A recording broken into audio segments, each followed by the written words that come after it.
Alors c'est un métier, un savoir-faire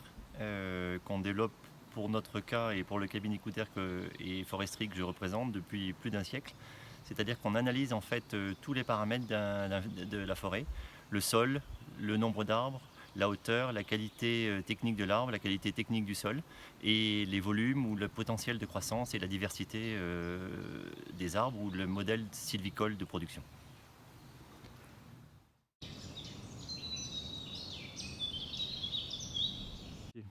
Alors, qui dit expert dit expérience, dit expertise, donc l'analyse des forêts, telle que vous venez de le citer, c'est l'expertise des forêts, mais aussi la gestion des forêts que nous assurons sur le long terme pour des propriétaires forestiers, groupements forestiers ou entreprises qui nous demandent d'intervenir pour manager leurs actifs ou leurs assets forestiers au long terme.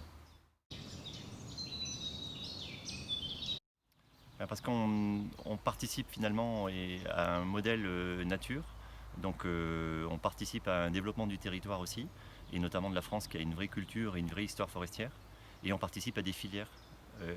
environnementales sur des produits écologiques, renouvelables, que sont le matériau bois sous toutes ses formes. Ça peut être l'énergie, ça peut être le bois matériau dans la construction, ça peut être le bois dans l'emballage, ça peut être le papier, ça peut être le bois matériau du futur en termes de chimie verte. Et ça peut être aussi l'environnement, la biodiversité et le carbone qui font partie intégrante de nos développements ou de nos soucis planétaires aujourd'hui et aussi dans l'évolution du climat, dans la sécurisation de notre environnement et de la protection de nos espaces. Une bonne nouvelle à vous partager. Écoutez, dans des périodes comme celle qu'on vit aujourd'hui, comme ce Covid, il y a un véritable intérêt sur la nature, sur le vert et sur la forêt, qui est reconfirmé à nouveau au moment de crise, c'est-à-dire que